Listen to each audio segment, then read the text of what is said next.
Okay, the last year when we had Peter Field up on stage, he pretty much stole the show. So we're delighted to have him back here this year, and also he'll be joined by Adam Morgan in the very aptly named Why Boring Advertising Must Die. And I can tell you right now that this will not be a boring presentation. So hang on to your hats, give them a very warm welcome. Please give a round of applause for Peter and Adam.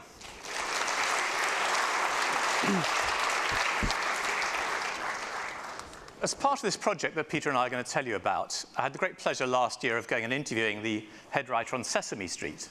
Head writer on Sesame Street for 20 years in the early days, key part of the success that they had. And so inevitably, you know, in that situation, you say, what's the secret, right? What did you do? What was at the heart of helping preschoolers get interested in literacy and numeracy when professional educators said it wasn't possible? And he said this really interesting thing. He said, at the heart of everything we did was creating little dramas. And the key part of a little drama is when a character comes on stage, you have to know what they want. If you don't know what they want when they come on stage, you're just going to be watching somebody standing around and talking. So what do we want?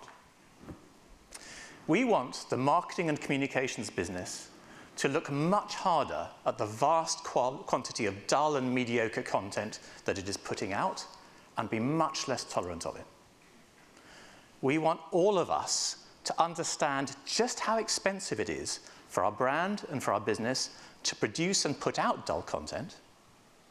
And we want to create data, frameworks, and tools to help us individually and collectively make an intervention for all of our sakes. And there's two of us speaking on stage today, but actually we represent a collaboration between four, soon to be more, groups of people, independent groups of people. So there's Peter and me. There is Dr. Karen Nelson-Field, whose work you'll know about, attention, who's going to do an important follow-up stage of this project. And indeed John Evans, whose work you will know, both the uncensored CMO and with System 1. And then Peter obviously has access to the IPA data. So it's an unusual collaboration in the sense that, you know, we're not trademarking anything, we're getting together because we're concerned on behalf of the business. We're a year into this 3-year project, and what we're going to share with you is the outputs of the first year. And at the end, we'll talk a bit about what's coming. And if by any way, in any case, any of you are sitting on data sets you think could be contributors to this, we'd love to hear from you. So I am going to talk the second part, but I'm going to hand over to Peter to talk about the cost of dull itself. Thank you very much, Adam. So we're going to show you some data about that. This is the typical response, consumer response, to around half of TV ads shown in the US and UK. And we're here really to convince you that this is a huge, huge missed opportunity, and it's particularly a big missed opportunity for the TV industry because you're throwing away one of the greatest assets of TV as a media platform. Now, we've set out to try and convince people in the way that we think will work best. And if you talk to psychologists, they'll tell you that people, and this is certainly true of CFOs, are more worried about the cost of losses than they are about the value of things that they could have had. So we're not going to focus on the value of producing great creative emotional advertising. We're going to focus throughout this project really on what it costs us when we don't do it. And my experience is that's probably the only way you're ever going to get a CFO to listen to you. Frighten them with a bit of money. So that's our approach. So what we're going to do, we're going to use the IPA data, this is effectiveness data from the UK, which enables us to look at how inputs such as media and creative choices influence outcomes, such as business effects, for instance, market share growth. And what we're going to do then is we've looked at the top and bottom quartiles, essentially, of effectiveness in the IPA data. Those are the most interesting ads on the right, and this is based on the level of emotional response they generated. These are the fame ads that get people talking about them. They are about the top quartile, and then the bottom quartile are the dull ads. These are the ads that try to serve information to us because they wrongly think that this is the way to drive effectiveness. Now, we've known for many years that Powerful emotional ads they work about 3 times as hard as ads that try and serve us information. But clearly that message isn't getting through, so we're going to try and put some pounds and dollars and euros to the stupidity of people who try to drive growth by serving pieces of information to consumers. It really doesn't work. So this is what we've done. And the way we're going to do this, we have a challenge. In any effectiveness data set, you have a challenge with this. And those of you who are particularly quick thinking on this Tuesday morning will say, well, how come if dull is so ineffective, what is it doing in an effectiveness database? And of course, it's a very good question. And the answer, of course, is what gave us the insight to do it in this way is that because those dull campaigns have enormous budgets behind them. Not just big budgets, they have humongous budgets. More of that later. So what we said is, let's look at the high performers in these two groups, the dull and the interesting ones, and let's look at what their budget levels were. So we're comparing like for like in terms of performance, and we're looking at the amount of money they had to put behind those campaigns to get to that level. And when you do that, what you see is some pretty impressive differences, though there are more impressive ones to come. So you see about 7 percentage points of share of voice. This is measured as extra share of voice. Difference between share of voice and share of market, which is the metric that matters. So that's about 7 points. Now, what does 7 points of share of voice mean to you? Not very much, doesn't mean much to me either. Let's look at what that actually would cost an average brand in an average category in the UK. And it works out that it's just shy of £10 million per annum. In the US, it's probably going to be at least 6 or 7 times as much as that. US data to come later on. This is an horrendous cost. Now, most of the brands I work with simply can't afford this. You cannot afford to be dull if you want to drive growth, which is what this is all about. And there's a growing schism in marketing and in campaigns. And we see that, first of all, played out in their use of TV. So if you look at interesting campaigns, they have been rock steady across the last decade or more in their commitment to TV because they know that TV is a really important part of delivering these very interesting, attractive kind of advertising messages that build brands. And although in this project we're going to be looking at many other aspects other than advertising, we're just going to focus on advertising for the minute. But look at what the dull boys have been doing. Dull doesn't get TV. Because they don't know how to get the best out of it, and this is a big challenge for the future. If you want to get the best out of TV, you really need to be interesting, and I'll give you some explanation for that why, but it's particularly important for TV. So these guys are pulling out progressive. These are the guys who are disinvesting in TV. They do not understand the value of being interesting, and that's what we have to sell to them, and we have to sell it to them by talking about the cost of dull. Now, part of that, of course, where's that money going? Well, it's going into bottom of funnel stuff. It's all of the performance marketing channels. So it's gradually eating into the budgets that will keep their brands alive. They're making huge mistakes, and the smart ones are beginning to realize that, but many aren't. And we see that then in the next chart, where this is the percentage of the budgets of interesting and dull campaigns that go behind brand. And you can see again the interesting campaigns who get the importance of brand and know how to do it well, or if anything in this data set, building their commitment to TV. But look at what the dullards are doing. It's always lower, and they're going, and they're giving up on it. They simply don't know how to use, to do brand marketing. It's an appalling mistake. Now, just to drive home how much of a problem this is, I think a lot of people are tempted to think, well, this really only applies at the top of the funnel. It doesn't really matter at the bottom of the funnel. You can be dull at the bottom of the funnel because it's hyper-targeted and hyper-relevant, and we've got all your data and we know how to do it. It turns out that that is simply not true. So we're going to turn to another data set that we've already plundered, which is from the Data and Marketing Association. They have full funnel campaign data that enable them not just to look at the way campaigns work at the top of the funnel, but also the performance marketing piece at the bottom. And their headline finding from their latest work is that the performance of performance marketing in their data set, its effectiveness, has fallen by more than a third in just the last 3 years.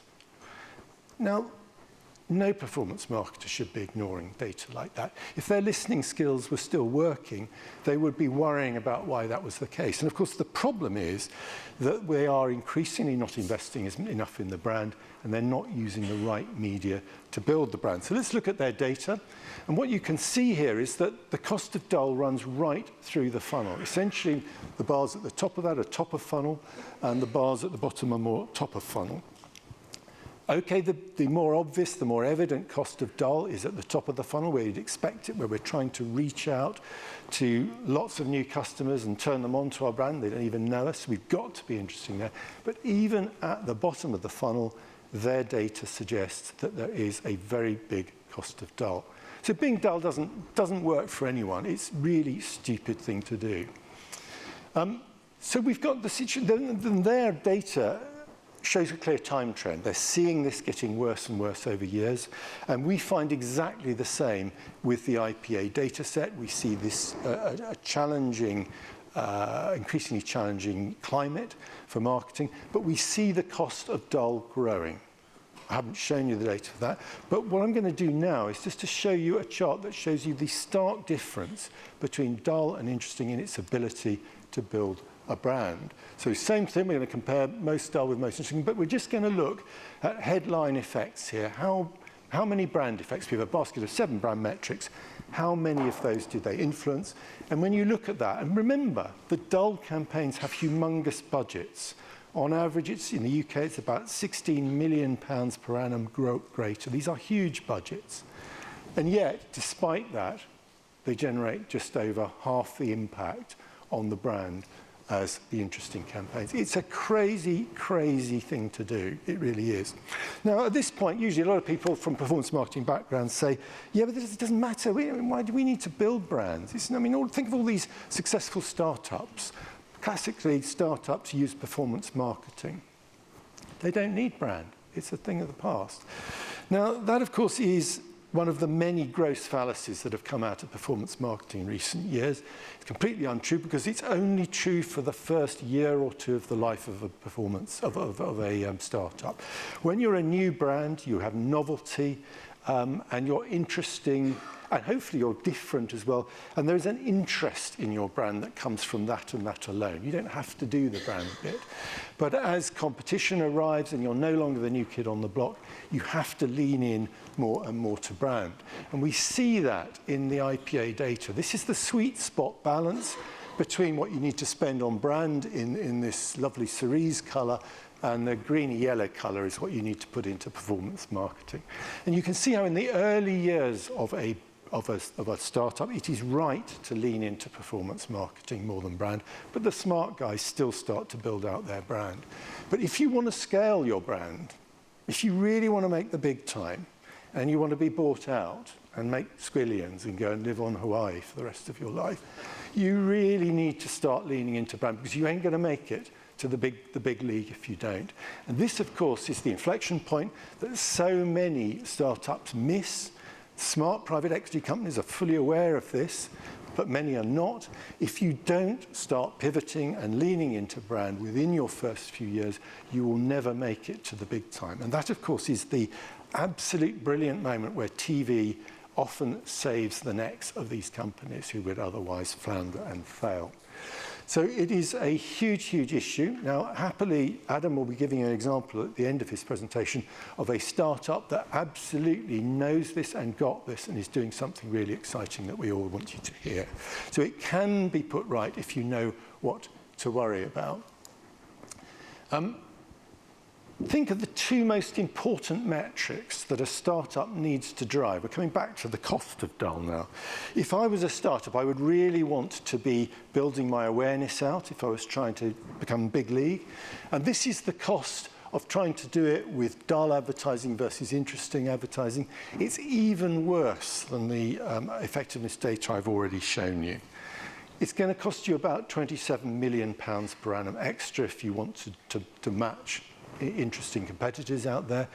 Now, private equity isn't going to fund you through that kind of inefficiency. It's an absurd. You will not do it. You will fail if you don't get interesting as a startup. And the other metric that I'll draw to your attention is trust. You're up against established incumbent brands who have built-in trust. You've got to match that if you really want to make the big league. And the numbers get even worse when we look at that, because this is a particularly expensive metric for Dull to drive. So that's going to cost you more than 35 million pounds per annum. You simply can't find that kind of money. So you've got to put something right here. Now, I've talked quite a lot about kind of dull media choices, and I really shouldn't have, because that's going to be the next stage of this project. We're going to bring Dr. Karen Nelson-Field in to talk about the cost of making the wrong media choices. But I just need to land one point with you, which is the importance of this to the TV industry. Because one of the notions that Karen Nelson-Field has given us, which I think is so powerful, is the idea of attention elasticity. She says more attentive platforms like TV don't just give you longer attention spans, but they enable you with great creative to stretch that even further. So dull platform D, 1 second of average attention, even great ads are probably not going to get you beyond 2 seconds of attention. Now, her data says you can't build a brand with 2 seconds of attention. Only starts at 2.5. Platform A, much less dull platform, 5.5 seconds of average attention, stretchable to 9 with good creative. And TV, of course, can do even better than that. TV, 10 to 15 seconds of attention is typical. So there is a flip side to being a brilliant, attentive brand-building medium like TV, which is that if you have crap advertising on it, the cost of dull is even greater. What you're throwing away, the potential, is even more of a loss. So let's look at some System 1 data, which enables us to start to look at what happens on TV ads. This is US TV data when you go dull. And first of all, I said earlier on that about half of TV ads generate a neutral, dull, boring response. And you can see that in the white bars. That's about the average of those 4 quadrants of dullness. Least dull on the left, most dull on the right. But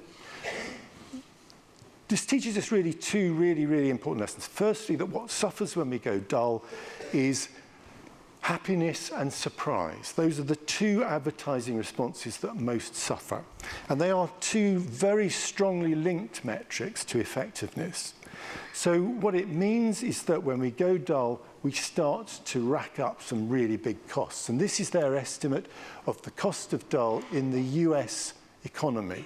So compared to the left-hand quadrant, what would each of these different quadrants of dullness, getting worse as we go to the right, have to spend to match that performance? These are insanely big numbers. If you add them up, it's almost $190 billion. Happens to be roughly the GDP of Greece, for heaven's sake. Now, no businesses can find this kind of money. So you've got to be interesting, particularly on TV, because of the attention elasticity effect. Now, so we went to our friends at System 1 and said, okay, give us an example of an ad that does both of these quite well, gives us happiness and surprise. They threw a lot of us at them. This is perhaps the one that I think is most interesting to watch. So you'll see the ad on the left, you'll see the emotional trace on the right, and just see how it builds and works over time and why this is a stellar 5-star ad in their database. So I'm about to play a video to the guys at the back, if you can do whatever you need to do. Fish not biting today? No, nothing. Seems like they're as tired as I am. I guess what you need is a Red Bull, the energy drink. I don't need energy for fishing. Not for you, for them. For the fish? Wait, watch. Red Bull gives them wings. Well, not bad, but not so good either, dang it.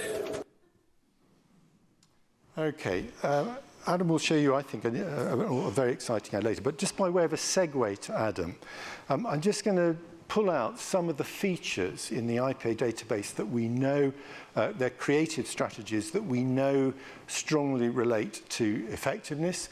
And there are 3 ones that work most powerfully. They are whether the ad has sex appeal, whether it's humorous, and whether it has a kind of dominant hummable music track.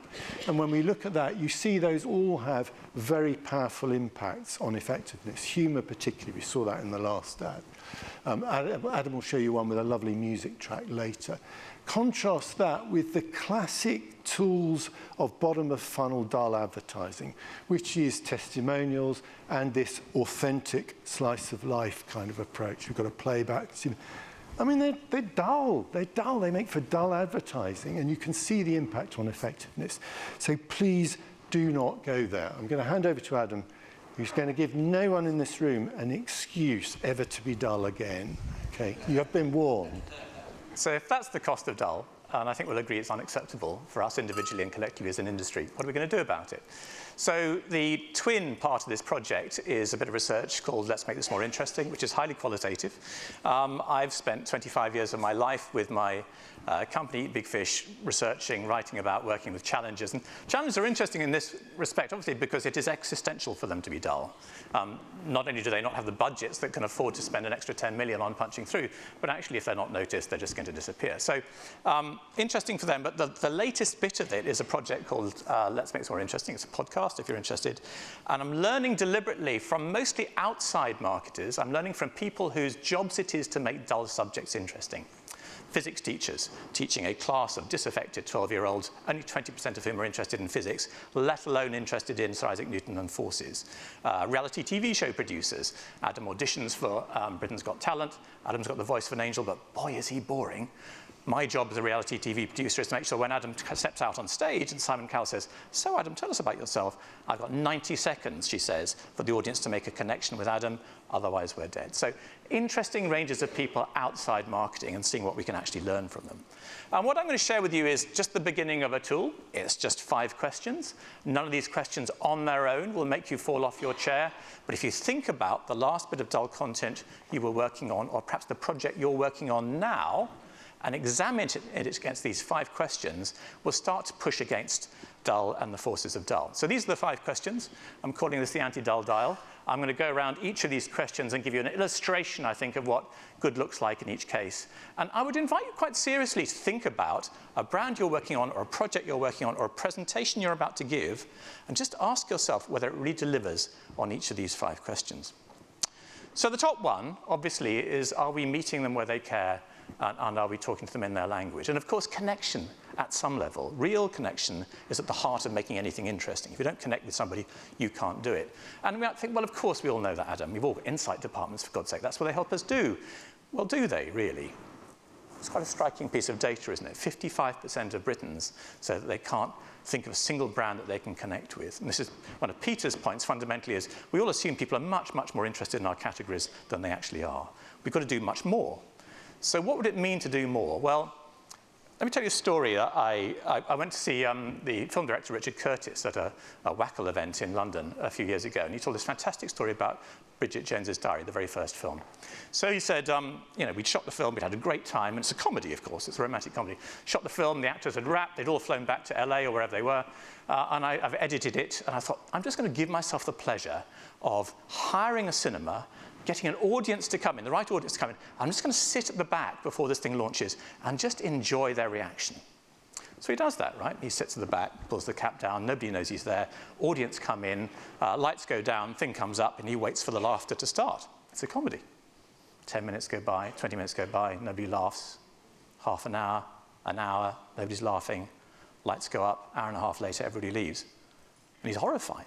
He thinks this is a complete disaster. I can't get anybody back again. I can't reshoot the film. What am I going to do? And he realizes that the audience isn't connecting with Bridget because they think essentially she's posh, you know, middle class, got everything going for her, messing up her own life. That's her fault. What's the connection with me? And he said, all I did was I moved one very short piece of film from the back of the film to the opening credits. And it's that bit where she's in her bedsit, in her pajamas, singing all by myself, very dramatically, you know, the hands and all this kind of stuff, eating a tub of ice cream, drinking a very large glass of wine. And he said it completely changed the connection with the film because we all thought, I've been there. I have worn those pajamas. I have sung that song. Maybe not exactly that song, but you know what I mean. I've drunk that wine. And it completely changed the relationship with the rest of the film. So connecting with them where they really care. What might this mean for us? Well, I think what we talk about in terms of our categories is really interesting. For instance, I used to work with Unilever for a long time. We talked about their margarine business as yellow fats. And you just think, well, that's just not a good way to describe what it's really about. So I went into a bookshop the other day near Brighton, and I asked for the crime section, because I'm an upstanding model citizen, but in many ways I like reading about some of that kind of stuff. And they said, well, we don't have a crime section, but we've got this.